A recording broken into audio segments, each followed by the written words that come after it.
and welcome to Six Figure Signature Offers, the podcast for women in business who want to create brands that become the hot tamale of their industry and sold out scalable offers that bring home the bacon without burning them out. I'm your host, online business strategist Robin Birkin. I've gone from managing 8-figure marketing budgets and big teams to creating 2 multi-6-figure businesses in part-time hours by design. If you're ready to attract Cloud9 clients in droves, sell out your scalable offers, and not bring your laptop to the beach, then welcome, let's go. Well, hello there and welcome back to the podcast.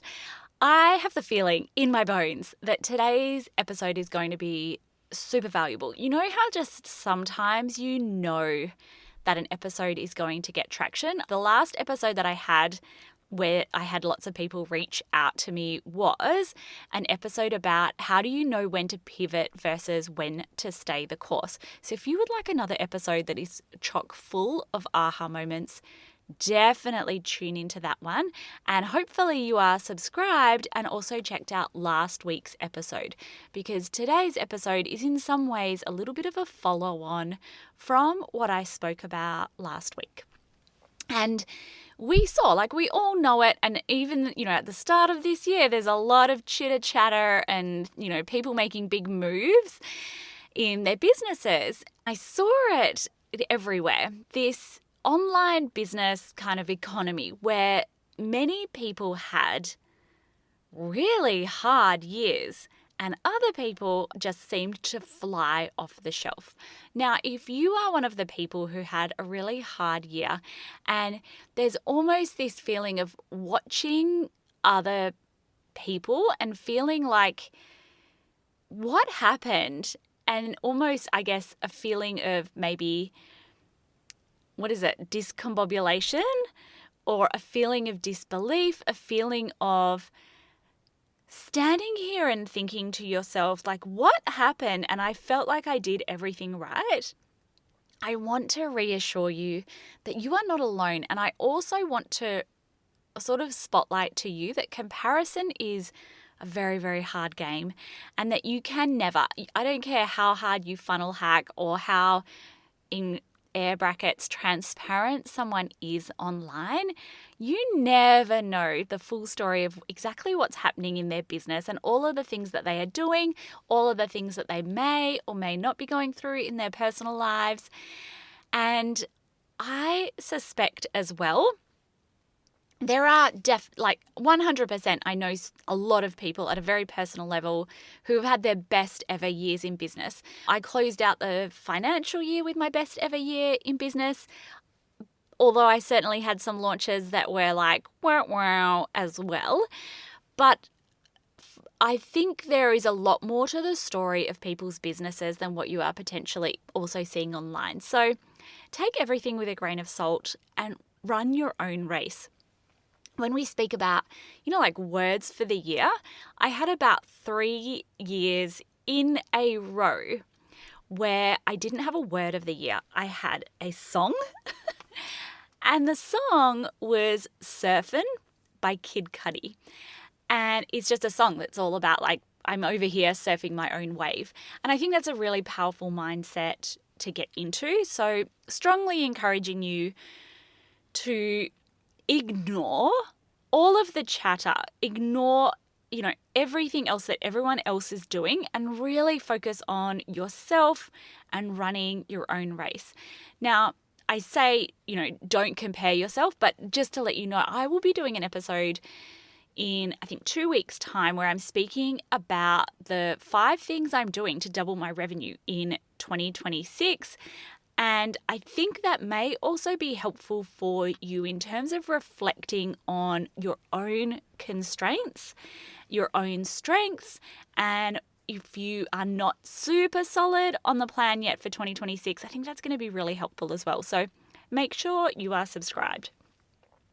Now, I guess as someone who has, number one, worked in marketing for about 25 years, I've worked on big budget campaigns, and someone who is reasonably well connected in the industry. I am in a mastermind. I have lots of business friends.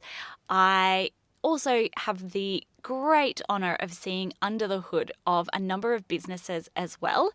And as I've said, we've had some people who have just been slammed in 2025 in not a great way, and other people who have just had their best ever years. And what are some of the reasons that I think that may be? So obviously, if you've listened to last week's episode, you know that I believe attraction needs to be at the forefront of everything that you do this year.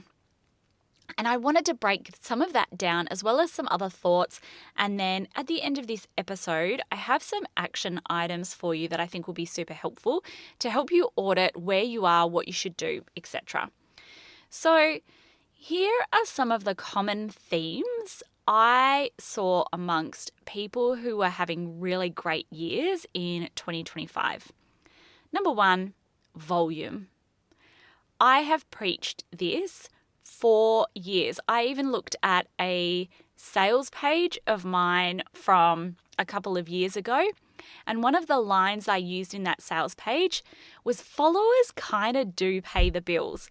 So I know that there's a common phrase that goes around that says followers don't pay the bills, but you need to have an attraction strategy in your business. And to my mind, attraction is two things. Number one, volume.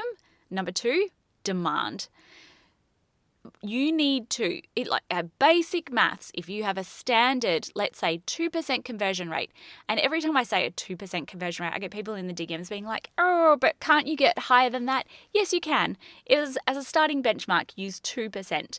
2% of people who opt in to your launch, conversion funnels, whatever that is, you should be aiming for roughly 2% of people to convert. Does that shift and change versus low ticket offers, high ticket offers, mid ticket offers, whether or not you have a webinar, whatever, 100%, but use 2% as just a mark, right?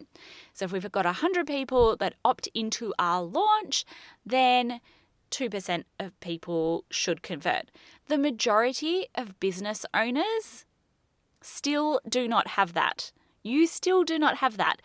And every month that you do not have an engine in your business that is attracting whatever it is, 300, 400, 500, 1,000 people into your funnels, is another month that you are still further away from reaching your goals.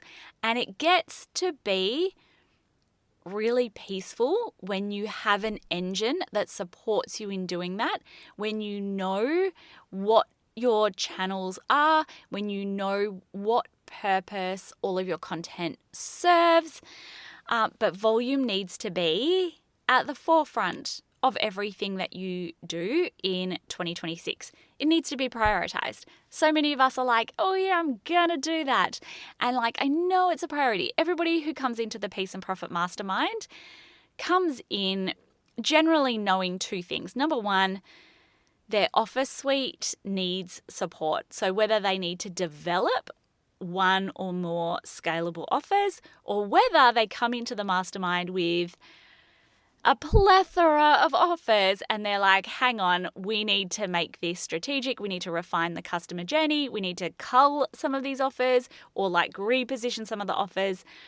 That's the number one thing that happens. The number two thing that happens is the vast majority of people will come into the Peace and Profit Mastermind knowing that there is an attraction, demand, volume piece that needs to be solved. And a lot of them will come in there like, I know I should be getting more leads onto my email list. I know I should be investing in ads to support me in that process and making everything far more predictable, but then come into the mastermind and that's what we support them with. So those two things. We want volume into our business. So the people who are winning were actively prioritizing number of people on the wait list, that whole pre-launch numbers game, not just how many sales am I getting to make. Number two is demand. We are going to be running a masterclass in the mastermind on exactly this topic, because there was one thing that I'm like, oh, hang on a second. If you're like, no, I had volume in my business, like I had leads, but those leads didn't convert, and you feel like, and I'll talk about offers a little bit later, but you feel like your offers were on point. You feel mostly like your launches were on point, this whole episode that we spoke about last week, and yet your offers didn't land in 2025. I'm going to say it was a demand thing. So what does demand look like? So here is a little bit of what demand looks like and what creates demand. Now, when was it? In the end of 2023, I ran a launch. And this launch to this day was one of the best examples of generating demand that I've had. So I have this freebie. It's a Google document case study on, I call it the pre-launch demand debrief. If you comment anywhere on my Instagram, grow, I can send that right to you. But it is still to this day. You know how we go through and we're like, oh, should I update my lead magnets, etc. This lead magnet, number one, has had more than 1,000 downloads, and it still works, and it is still relevant, and it is one of the best examples I can give of what creates demand. And some of you, it will go right over the top of your head, and some of you will be like, holy shirt balls, yes.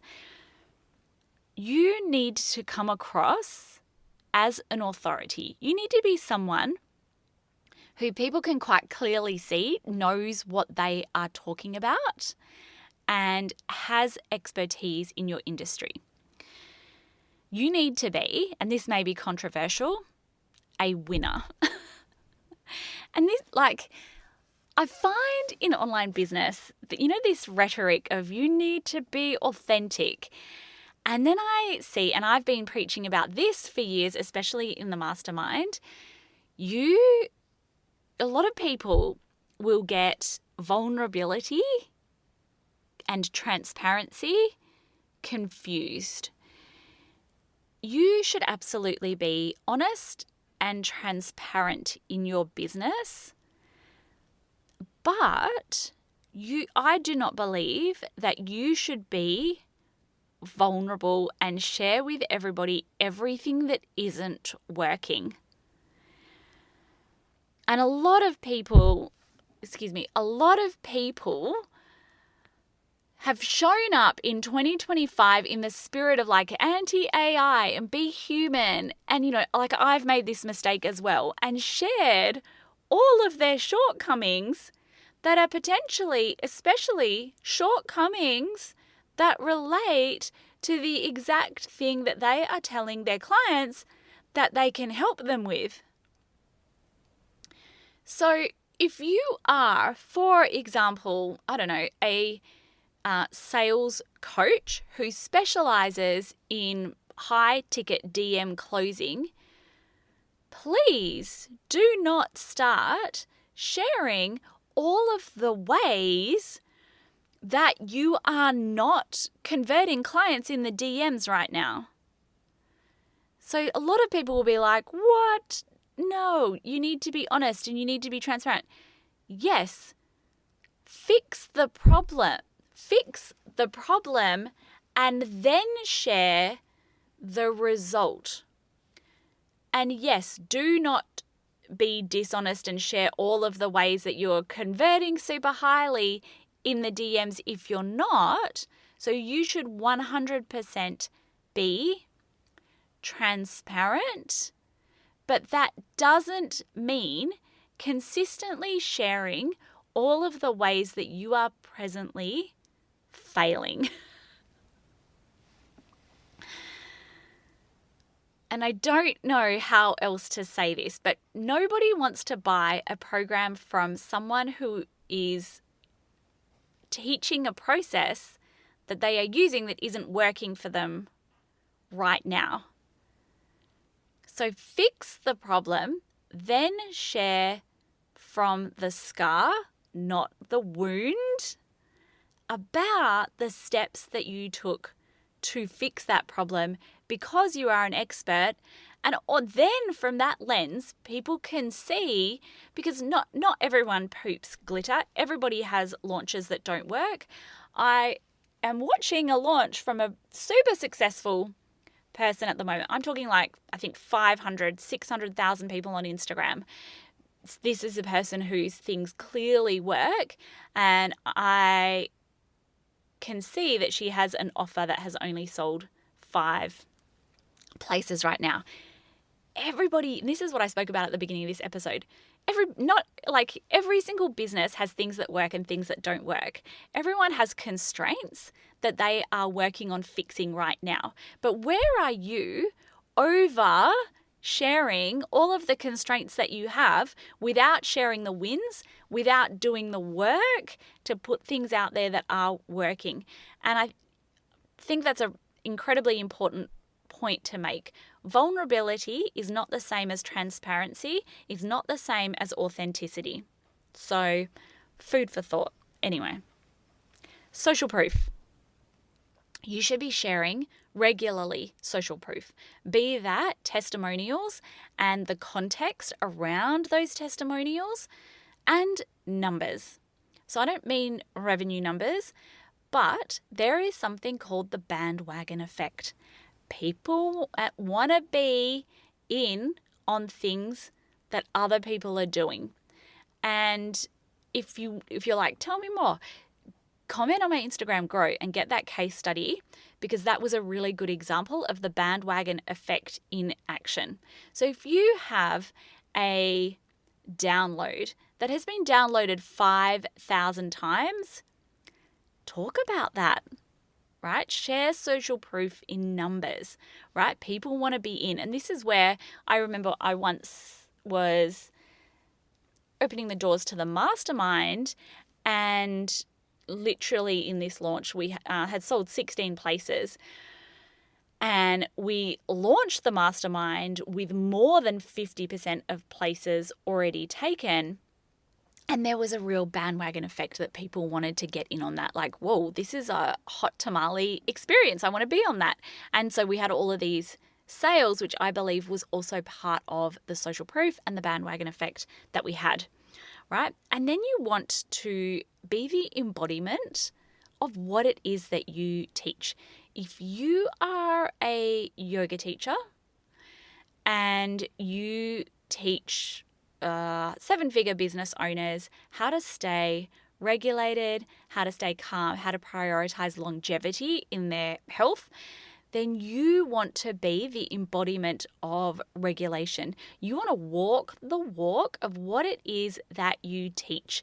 So you need to be showcasing that every single day in your business as well to your Instagram and everyone. And that is some of the elements of what creates demand. And these are some of the things as well that so many of the people, when I think to, there's probably about 5 people that I can think of off the top of my head that had exceptional years in 2025, and they had strong demand because of these things. The next one is consistency. They were and are ruthlessly, brutally consistent. They show up all of the time, regularly, with what it is that, or where it is that they are present to their audience. So their audience has a level of safety in that consistency. Now, a lot of people, myself included, did not have that level of high consistency. And where this matters versus doesn't matter is in some ways how advanced you are and how much sort of street cred / consistency you have in the bank. So if you already have a lot of pieces of content, if you already have, a lot of social proof, if you already have a bigger audience, you can get away with sometimes not being massively consistent.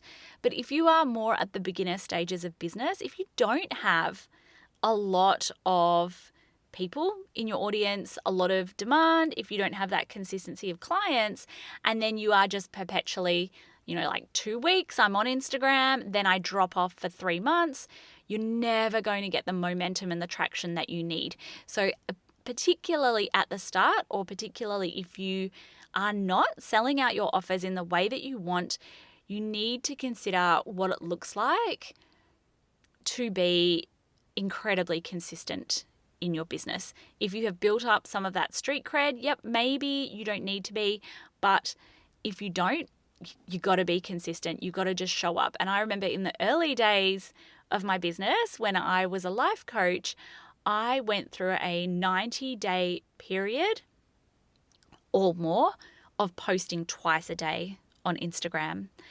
And I think we all forget that sometimes that is what's required. There is a big level of entitlement / conveniently forgetting sometimes what we did in the early days of our business. And one of the reasons why we're potentially seeing some people bow out is because they're like, oh, you know what? The market has evolved. I don't think I'm prepared to evolve with it. Or there were things that they were doing that were really successful. And when they look back, they're like, oh, just don't think I'm ready. I'm going to be doing that anymore. In the early days of my business, I used to post twice a day. And I remember it.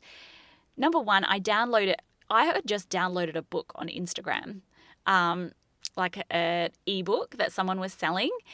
And she posted twice a day. So I was like, you know what, I'm going to post twice a day. And I remember it because it was when I was nursing one of my daughters, and I would create a post when I was nursing in the morning and create a post when I was nursing at night. None of it was batched at the start, but that was how I had that consistency. It was almost like that rule in my head of I must post once in the morning and once before I go to bed, and I would mostly do it when I was nursing at that time.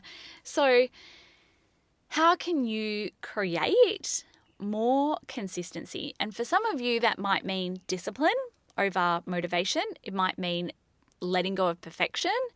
And it might mean letting go of some of trying to be everywhere to everyone and do all of the things.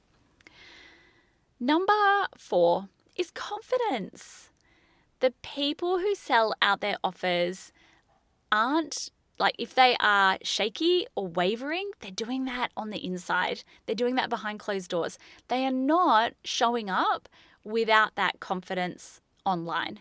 So how can you come across as confident? How can you foster more belief in your offers and believe that this is the number one thing people can do?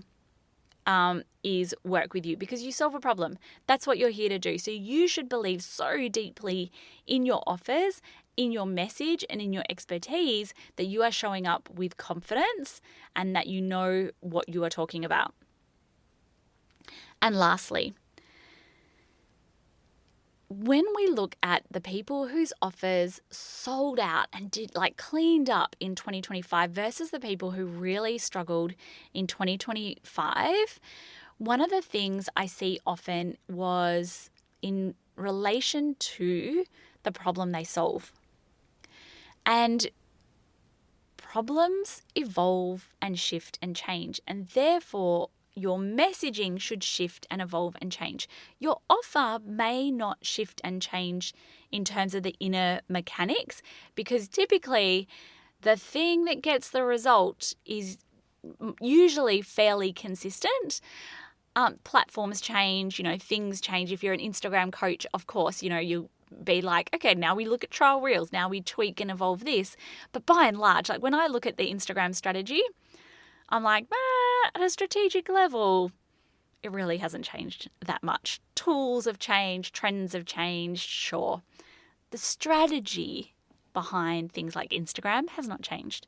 The strategy behind how to win at business, I don't think it's changed that much. The messaging and that top layer of stuff, so think of like a cake and then the icing has changed. The cake, not so much. But we need to evolve our offers in order to, meet that changing icing, if you will. So a lot of people just didn't get there fast enough and make those tweaks, or kept making wholesale tweaks and changing the cake The cake was never the issue. It was just the icing on the top. And so they kept themselves busy. Demand dropped because they were focusing elsewhere, and et cetera, et cetera, et cetera. As always, the problem, your business exists to solve a problem.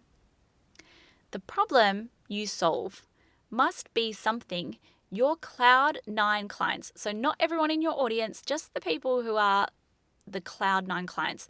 And the Cloud 9 clients are the people who are prepared to pay a premium for your offer and willing and able to pay a premium for your offer. And they do the work and they get the result. So you need to solve a problem for your Cloud 9 clients that they urgently wish to solve and are prepared to pay to solve. And so the perception that people have of their situation and their problems, that can change and evolve.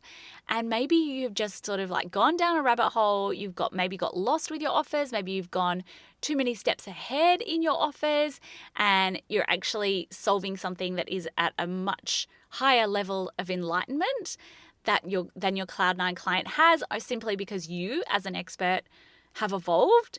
But your Cloud 9 clients are still the same people that they always were, and they have this one problem that is an urgent problem, that is the thing, and they're probably screaming at you that this is the problem that I have, like this is the thing I need to solve, right? And you are 10 steps ahead of them, and like I'm evolving, I'm advanced, etc. And really, you need to go back to the roots of what it was that you were solving in the first place. So anyway, that are some thoughts about why some people have had exceptional years and others have had not so exceptional years. So as you have a little bit of a think about, like what, does my brand look like? What do my plans look like for 2026? Here is a few thinking points for you. Number one, how are you showing up? So really have a think about, when I speak about volume and consistency and demand, if you were to go through, let's say, your Instagram feed, am I showing up as an authority? If people were to look at my feed, and I see this on Threads all the time. I'm like, if you want to ever see the plethora of limiting beliefs that people have and the things that people are struggling with, just go to Threads, because there is like a weird energy on Threads. Every time I go there, I'm like, oh, whoa, like I can see everything that people are struggling with, whether that's mindset or strategy. But how are you showing up? Are you showing up in an incredibly vulnerable state with shaky confidence, with almost like an air of like stuff's not working, like heavy stuff, a lot of comparisonitis, or are you showing up with confidence? I know what I'm talking about. Here's the social proof of, what's working with my brand. Are you showing up with talking head reels as an example, or are you still hiding behind Canva graphics? So just overall, how are you showing up? Are you consistent? Are you putting in the reps? And are you coming across as someone who embodies their brand? Then consider number 2 is, I hope this doesn't feel harsh, but are you a wanter or a doer? Like a wannabe? Are you like, I want to post 3 times a day and just never do it? Or are you like, I want to invest in ads but just never do it? Make 2026 the year that you do what you say you're going to do. So whether you need to adjust your targets, whether you need to adjust the way that you're showing up, whether you need to fix some of the constraints, which I'm going to speak about next, now's the time to say, hang on a second, what did I say I'm going to do? And what am I actually going to do? And then really focus on actually having the discipline to do the work. Then, lastly, what are the constraints? What constraints do you have in your business? So if you're like, oh my gosh, I really am not creating demand in my business, I really don't have the volume, or I really don't have the confidence in my business, whatever that is, right? I'm not consistent. Why is that? What is the constraint that is holding you back from that? And therefore, what do you need to fix? So what is the constraint that you have? Is it that you're actually posting 12 times a day, you're sharing all your wins, but you're still not getting traction? Maybe that's a strategy issue. Is it that you don't have the confidence, right? Is it that you don't have the capacity right now? Is it a childcare issue? Is it a time issue? Is it you're feeling confused and wobbly on what it is that you're doing? What is the true constraint that is stopping you from reaching your goals and showing up in the way that you want to? And then what do you need to fix that constraint? So a little bit of a food for thought, but definitely the brands that I saw and had the privilege of working with winning had a volume and attraction strategy. They were there creating demand, leveraging social proof, being the absolute embodiment of what it is that they teach. They were consistent, they were confident, and they made sure that their offers attracted Cloud 9 clients and solved a clear and urgent problem that matched, what the Cloud 9 client perceived their problem to be. Thank you so much for listening to today's episode. Next week, I'm talking all about paid ads versus organic marketing. It's going to be a quickie, but a real goodie. So I hope you love it. I hope you're subscribed, and I'll catch you next week.